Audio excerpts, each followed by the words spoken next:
I could feel the hold of his mind-altering spell fade away, but I still felt hot. Something told me that I wanted more, but at the same time I wasn't sure if I truly did want to give any more. Keep going. Let's keep going. Come on, Damien. I think Damien deserves it. He's earned it. Damien has been so sweet and so selfless, and he's just been great this whole time. And honestly, I want it. Honestly, I want it. Like, he's got me under his spell, so let's keep going. I opened the opportunity and I was enjoying it as much as he was. I wanted more, and I was going to let him keep going. I wanted to keep going. I leaned up and kissed him again. Damien gasped against my lips, but continued to kiss back. Whew! It's getting pretty steamy in here, guys. Whew! I could feel him pull on the tail of my bow, releasing it and following his hand off around my neck. He moved the ribbon to his pocket before gently unbuttoning the top 2 buttons of my blouse. Whoa, we're going there, guys.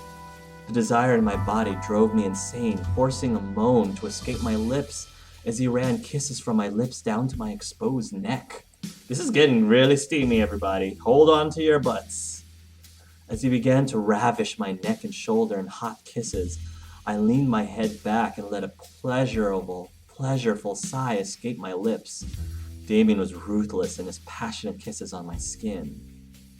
Damien didn't stop touching and kissing me, making more moans and gasps rush out of my mouth into the open air. He may have been full, but he was as hot as I was. Yes, he is. Oh, yes, he is. I couldn't even comprehend how much time we spent making out. I was lost in the pleasure that I didn't care. Call it sinful, but I didn't care. I loved it. His touch, his kiss, his heat. I desired it beyond anything at that moment, even as he lowered his kisses down my chest and just above my bra. My heart was beating wildly in my chest. Something about Damien intrigued me immensely, but something made my heart quicken for him. It couldn't have been love, but it was too passionate to be lust. What was it? However, I began to feel dizzy, seeing the ceiling start to spin almost wildly. I gripped onto Damien's shoulders, trying to signal him to stop, but my mind faded to black before I could let out another sound. I felt good. I didn't care that I was blacked out. I felt warm and fuzzy in the darkness. I never knew indulging in that kind of passion would be that good. I now just waited to awaken, hopefully in a good way. I'm sure Damien will stay a gentleman, even though I gave him a lot, so I'm sure he probably is feeling a little guilty knowing him, and he'll take care of us. He'll make sure nothing bad happens to us. I trust him. At this point, I trust him. I trust Damien. My eyes eventually fluttered open, adjusting to the sight around me. I felt familiar silks underneath me, letting me know that I was in my bed. I slowly sat up, stretching from the tiredness that still lingered. I felt a very soft pain on my neck and shoulders. I could feel my swollen lips pulse gently and healing. However, when I looked down at my body, I saw that my shirt had been pulled back up and rebuttoned, as if nothing happened between me and Damien. I was just missing my ribbon. Before I turned, see, he is a gentleman, true gentleman. Before I turned to get out of bed, though, I spotted my ribbon on the pillow beside the one I slept on. It was tied around a small pen in a nice bow, with a small note attached to it. I gently slipped the note from the tie and opened it to read it. Thank you. I indulged myself, but I hope you enjoyed it as much as I did. Damien. Aww, that's sweet. I think I did. I think I indulged myself too, but I think I enjoyed it as much as he did. I stared at the note, letting a small smile grace my lips. He indulged himself as much as I did. I enjoyed it. It was cute, though, to imagine him thanking me for something we both did and enjoyed. I brought the note to my chest, letting the memories of our meeting flood my mind. That was a really cool scene. I loved it, and it was tasteful. It wasn't like in your face. It was not in your face like coming out on top. Not that I have any. I didn't have any. Believe me, I didn't have any problem with any of that. Didn't have any problem with that at all. But this was sweet. It was like rated 16, mature, whatever. I indulged myself too, Damien. I looked at the time. I looked at the time out of curiosity. The large white numbers on my phone showed 5:31 p.m. Yikes, 4 hours of being knocked out and I still feel tired. It was Sunday, so I was allowed to sleep longer if I wanted to. The remainder of the night passed by, surprisingly uneventful. The boys continued to train with each other, but were kind enough to stop and make me dinner. I was glad for that. Unsurprisingly, the food was perfect, but it felt a little empty without the boys to eat with me. They most likely had already eaten, but still, I felt lonely. I couldn't let it bother me. I ate and went back to my room to study and sleep. Surprisingly, I felt going to bed that night. I felt like I could have a peaceful sleep after the previous rough nights I had. I felt good. I drifted to sleep and woke up almost flawlessly that next morning. No grogginess, no aches, perfectly energized and bright-eyed. Man, how long has it been since I got that much good sleep? I looked at my alarm clock. I woke up 10 minutes before my alarm. Well, hey, am I see lucky today? See, that's when you know you slept really well, is when you wake up before your alarm goes off. Karma owed me some luck. After all I had gone through in merely a handful of days, I deserved to get some good luck. Ecstatic for the day ahead, I turned off my alarms before they could ring and got dressed. However, my phone started to quickly buzz from an incoming text. Huh? Who's texting me this early? Yo, Anderson! You're carpooling with us from now on. We're not letting you waste your money on a bus. Get ready and be at your gate at 7 stat. I smiled. My friends were the best. I couldn't drive yet and I didn't have a car, so it was awesome that my friends would let me carpool. I checked the time, 6:30. Perfect, like I need some breakfast before they come. I packed my bag and carried it downstairs towards the kitchen. As I entered the dining room, I saw a plate with eggs, toast, and bacon sitting on the table. A fresh steaming cup of coffee sat next to the plate with a sugar and creamer on the side. My boys. My boys. This is really fun, guys. I'm really enjoying this story. It feels so great being, being treated like a princess in that way is really cool. I walked to the table and couldn't believe what I was seeing. Who made this? As I spoke aloud, a small red note caught my attention. Have a good day. Yours. I bet you it's Damien. My heart skipped a beat as I finished. I could tell it was from one of the boys. Maybe it was from him. I smiled before putting the note in my bag and eating up. The food was so delicious, I devoured every amazing bite. I looked at the time again. Time to go. I quickly rushed to the doors, checking myself in the passing mirror. I wasn't wanting to impress anyone, but I still needed to look decent. Before I could reach the handle of the door, however, someone took my hand. Huh? Oh, hey, Damien. I turned to see Damien, who was holding my hand back with a concerned frown on his face. My name. Your name? My true name isn't Damien. I want you to know my real name. If something were to happen... Oh no, please don't tell me Damien has a tragic story. Oh, please. Why is it always the sweet ones? No. I feel like, part of me feels like, no, don't tell me, because if you tell me, something bad's gonna happen to you. His true name? What did he mean? Why was he telling me this now? I remember reading about a demon's name from the journal I read yesterday. If you knew a demon's true name, you could summon them to you no matter where you were or where they were. That's really awesome. So he's trusting me with this. That's pretty important, but I don't know if I would necessarily want to summon him outside of the house. Because I wouldn't want anything bad to happen to him. Damien gently pulled me to him and leaned close to whisper in my ear.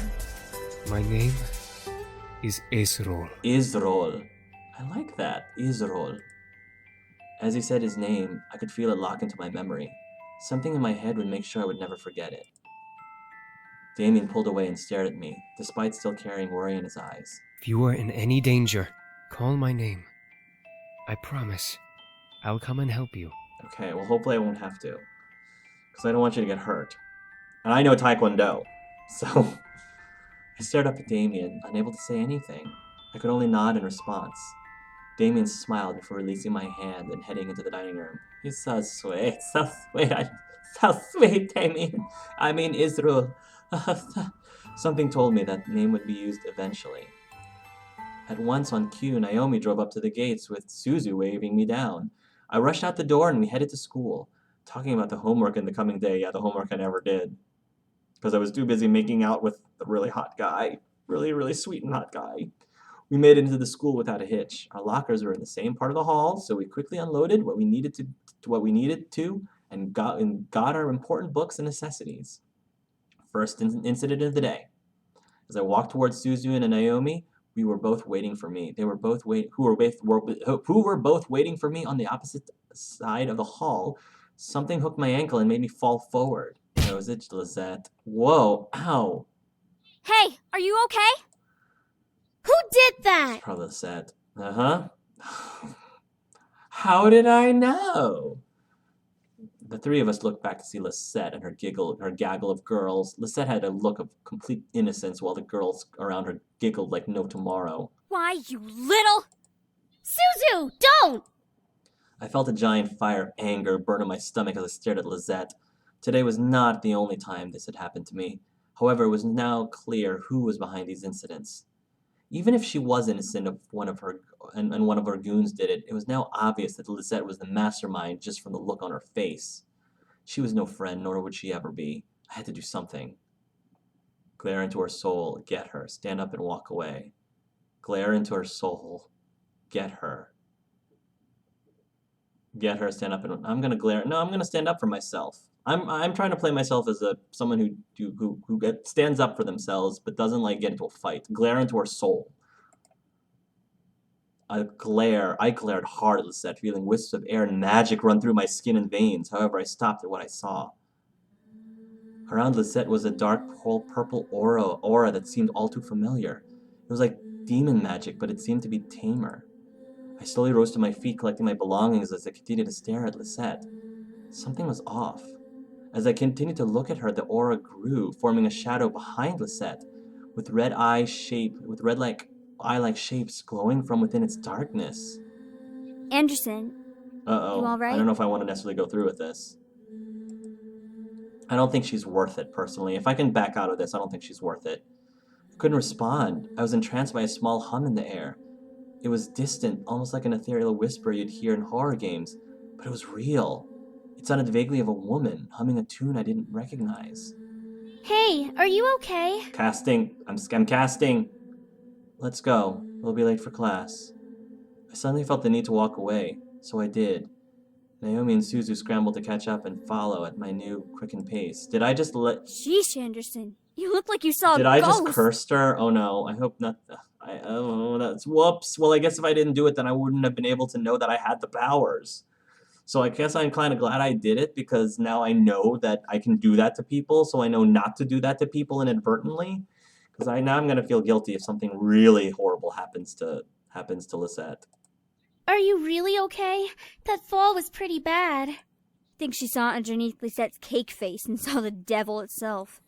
Oh, Suzu, hush! Yes. No, something was wrong with Lisette. It was more than just her being mean. There was something or someone watching over Lisette. Oh, maybe she's possessed by a demon. Or they were watching me behind Lisette. What they were doing, I didn't know, but it was definitely demonic. I'm wondering if it was have anything to do with that devil woman. Surprisingly, the rest of the school day went off without another incident. I went to my classes, had lunch, and was anxious to get home. As the bell rang for school to end, I felt my phone vibrate in my pocket. Huh? A text from Dad? I'll be picking you up today. Make sure you're ready to go when I get there. That's kind of a surprise. I quickly headed back to my locker and got my things before waiting for Naomi and Suzu. Hey, are you ready to go? Actually, my dad's picking me up. Really? Okay, I guess that kind of makes sense. We'll drive home together next time. Tell your dad that we've got you covered from now on. Yeah, all right. Even while I laughed, something didn't seem right. My dad texted me to say this? Why was he going to pick me up? Had I done something wrong? I didn't know. I'm wondering if it's Malik's. It's Malik's tricking me. I waved goodbye to Naomi and Suzu before heading off to a usual spot where my dad picks me up. It took the time to listen to my music while I waited. I bet it's Malik's. I needed to go to another Rise of the Phoenix concert. Eventually, I played the entire album with no one showing up. What the hey? Dad's never late, especially not this late. It's Malik's. He's punctual. Dad is punctual. I quickly dialed my dad's number again, but as soon as I pressed the pressed call, it disconnected and read a signal disconnection error message. Oh, great! Malik's got to my parents. My parents don't have the protection. What? No signal error? How do I not have signal? I double-checked my phone and saw all 5 bars for signal. He must be in a dead zone. Before I could finish, a group of hands grabbed at my hands, feet, and covered my mouth. I screamed into the hand over my mouth, struggling to pull away from the hands grabbing at my limbs. It felt disgusting and scary, feeling their hands on me. I needed it to stop. Hey! Don't dirty up Malik's prey! The voice, which sent a fearful shiver down my spine, whispered into my ear. You're coming with me, Miss Anderson. Knew it. Saw this coming a mile away. I couldn't fathom what was happening, but before I knew it, I was blindfolded and my limbs were quickly tied up. I felt myself being carried somewhere and was shoved into something that echoed the interior of a bus or a van. The doors closed and off I was taken, unsure of where I was going and why. All I knew was that I was in trouble. Oh no. All I saw was darkness. I felt numb as I was taken to a place I didn't know of. I couldn't even move my lips to scream. Sounds zipped past my ears, first of the interior of a car, then outside, then the outside, then an echoey space with the whispers and cackles of people vibrating through it. However, the wrapper on my eyes was eventually removed from my face and my bonds were cut. It took a while for my eyes to adjust, but I found myself in the warehouse, surrounded by devils, including Malik's, who was smirking at me. Nicely done! I'm sure those little shits will come running to find you when they realize you didn't return to your precious little mansion. They'll search everywhere for you. Malik walked over and set a barrel of his gun against the skin between my eyes. It'll be so funny when they find your dead body instead. Oh yeah? How about your dead body? I'm gonna fight. I'm gonna fight. I've got protection. And Israel doesn't. No way this was happening. No way I was gonna let myself be a victim of this. I'm not gonna be the damsel in distress this time. I am fighting back. I gotta remember, what was in that book? What are you whimpering? Are you praying that the boys will come and save you? Kinda glad I studied those spells. Maybe there's a binding spell I can do. I kept grumbling, trying to remember and shut my eyes. Studying for a brief second wasn't enough to keep a spell in my mind, but I had to try something, anything. All of a sudden, the air grew still and silent. I opened my eyes and looked around and gasped at the sight. Everything was frozen in time, as if the clocks had stopped and everything had followed suit. What the? At first, I instantly wanted to move, but my feet were glued to the ground. I guess I couldn't change time and escape from where I was, but I was still lost. What was I supposed to do? A soft wisp of wind made me turn to a floating light purple orb. I stared as it glowed, giving off a warm feeling. For some reason, this thing made me feel happy and content, despite the situation I was in. Is this Grandpa? My heart felt like crying, yet I didn't know why. It couldn't have been. Grandfather? Hi, Grandpappy. As I muttered, the orb slowly grew and faded into a spirit of my grandfather from when I last saw him. I stared up at him, completely shocked that I was correct, and that his form was standing in front of me. I guess it was a good idea to bring the incubi here after all. Grandpa brought them to me. What? Is it really you? What do you mean? Did Grandpa fake his death? Is he not really dead? My grandfather smiled before patting my head gently. I couldn't feel it, but I knew he tried. So I closed my eyes in acknowledgement before looking at him again. Sweetie, I'm sorry for not telling you, but I didn't know if you were ready to know. That you handle demon magic? Yes. No wonder Dad didn't approve. Why? What is there to gain from learning and using demon magic? It wasn't a matter of gaining anything except knowledge. Through magic, I was able to learn more about the demon world and its wonders. I even met your incubi friends. So they did know him. You met the boys? Yes. It was I who helped them come here. But it seems it was at the cost of my life. What? Why? Why sacrifice yourself like that? None of this made sense. He died to bring the incubi into the human world? Why? Why? My mind was practically screaming in anger. I needed answers. With time being frozen, we had all the time in the world. Why would you die for something like that? Why leave us alone? Why leave me alone? I wasn't intending to, my dear. But now that I'm gone, you have a chance to find yourself without anything hindering you. What? Your father had always been so hard on you. I'm to blame for that. He learnt of my studies before he married your mother and pushed me away, promising to never follow in my footsteps. As he was my son, I still loved and cared for him. I helped him in little ways, from paying bills and making sure he had food to come home with by adding money to his accounts. You don't know how hard your father worked to get to where he is now. I stared, trying to take it all in. It was true that my dad worked really hard, but I didn't realize how rough he had it. When you were born, I couldn't have been any happier. I tried to give you as many toys as I could, but many of them were tossed away by your father to protect you from me. I thought I would never be able to see you, but when I found you on the street, I was blessed enough to be given a chance. After I brought you back to your parents, I asked your mother to convince your father to let you visit me often, and he finally agreed. Why does Dad hate you so much? Why put that on me? Your father saw me as a monster. He was afraid I would hurt you. He wanted to protect you from me at all costs, even if it meant becoming a monster to you himself. Got it. You did not know my father! You did not know what he was capable of! He truly does love and care for you, but he doesn't want you to be as curious as I was. Too late. Curious? I chose to learn about magic. I grew curious about it. He thought that was wrong, so when I didn't give it up, he shut me out of his life. I think I'm following in your footsteps, Grandpa. What a stubborn old man. So I did the only thing I could do. I gave everything I owned to you, including my hidden books your father never knew of. Got it. My head began to spin. There was too much information. It was all going so fast, despite time not moving a single inch. I'm just so happy that my curiosity stayed with you. I was curious. So my grandfather met the incubi. That seemed so unreal. I could hardly believe it, yet here was the spirit of my grandfather telling me.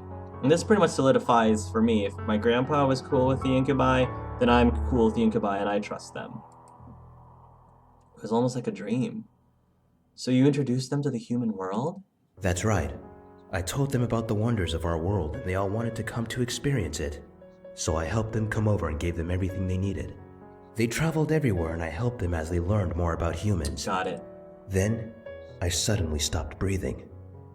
I don't know why, but I believe it was because my time was up. After I died, the boys tried to come back. However, Malik attacked them instantly when they crossed his path. I used the last bit of my strength to guide them to the estate so they had a place to stay to heal. Got it. So that's why they were in the house. But they said they didn't know about the house belonging to anyone. I never told them it belonged to anyone. I merely told them to head to the estate for shelter until they could learn to live on their own. Got it. If the estate was meant for them, why give it to me? I never knew your father would move you in so quickly. Even still, you managed to learn of them and learn of the demon world. You even were curious enough to study the magic. Yep. Why not teach me when I visited? You were too young to understand. I was hoping that you would make the choice to learn on your own when you were ready to handle it. And you did. I'm so proud of you. Thanks, Grandpa. What are you saying? I've barely begun reading it. I don't remember anything. I will help you remember. Good, thank you. Because I'm sort of like in a sticky situation here, Grandpa, so I definitely will take whatever help you can get to get me out of this. Then my grandfather gently bent down and kissed my forehead. All at once my mind began to fill with spells and history of arcane magic, the demon world, and everything my grandfather had known. I looked up at my grandfather again, now able to remember everything and more as he smiled down at me. Never forget. Make your own choices and do what you need to do. Don't let someone determine your life for you. If you decide to never look at magic again, I'll understand. But now at least you know it's there. I appreciate that, Grandpa. Thank you. My grandfather then patted my head before turning and walking away. I tried to follow after, still unsure and lost as ever, but my feet remained stuck to the floor. Wait! Please! He didn't turn back and he didn't stop walking. Soon he vanished past the wall, leaving me alone once again. I gritted my teeth, trying not to cry. My mind was filled with both the power to defend myself and a large amount of confusion I could never hope to shake off. I could feel the air around me start to move again, so I tightened my hands to fists, trying to push away my concerns. I had to remember, I was Malik's captive. I had to escape. After I escaped, I could figure out my life. Soon the world around me returned to normal, with Malik's mocking me. I closed my eyes and began to mutter a spell from my memory. Spiritus lumine, da fortitunin tuam. What the? Latin? What are Too you? late. Discedo. Nice. All of a sudden, a wave of light burst from my body, washing over the room and pushing the devils away from me to the ground. As the light quickly faded, I shook my head, feeling a small weakness in my legs. Malik quickly hopped up and growled at me, obviously surprised, but irritated beyond belief. Where did you learn that? I will rip that tongue right out your mouth! Spiritus, tenebrarum, periculum, prohibere. Spirit. I actually learned Latin. I'm trying to see. I prohibit. It's been so long. I took 4 years of Latin in high school. Spirit, tenebrum. Ten is like pull? I have to look this up. Look up the Latin. Come here! Hey, you're not Scorpion. Malik charged at me, dropping the gun that would never hurt me to the floor and reaching up for my face. However, I quickly crouched down and covered my head with my arms while a dark magic circle appeared under my feet. Above me, a dark shield appeared, blocking Malik from touching me. How? You're just a human! And you're just a devil. A human who knows how to fight back. I pushed against the shield, forcing Malik's back before standing. I wasn't some damsel in distress. I could fight for myself. I shook out the sudden appearance of numbness in my hands as I glared at Malik, challenging him once again to come at me. Malik! No! Stay out of it! I'll kill this beast with my own 2 hands, one way or another! Yeah, you should just try. As commanded, Ares stood away from us along with the other devils. The group watching us was lost in intrigue as I stood up against their leader. Oh, you must think you're some tough shit since you know something. Yep, Well, guess what, princess? that's me. Demon magic consumes energy. I can do this all day. If you want to lose all your energy, your ass is grass. We'll see about that. I glare, knowing what he said what he said was true, but I can't show weakness. I can't show that it phases me. I couldn't hold out forever, but I definitely had the energy to last a while until someone found me or until I could overpower Malik somehow. Malik charged at me once again, causing me to run backwards to keep some sort of distance. I could feel energy wanting to shoot out of my hands, so I pointed my palms at Malik's. Light purple spikes suddenly began shooting from my hands, forcing Malik to skid back. Nice. I had terrible aim, only to be able to scratch the edges of his body, with 1 or 2 actually stabbing onto his shoulder and leg. Malik growled, pulling them out and throwing them to the ground. Quit playing around, Malik! I lowered my hands, feeling the numbness run up through my veins to consume both of my arms. I began to pant, desperate for some relief before continuing. Malik smirked at the sight. Oh, for the love of God, please someone find me, I prayed. I hoped that I wouldn't have to keep fighting. I was becoming desperate. What made everyone in that warehouse drop our fighting faces was the screeching of police sirens coming closer to our location. Malik smirked even wider.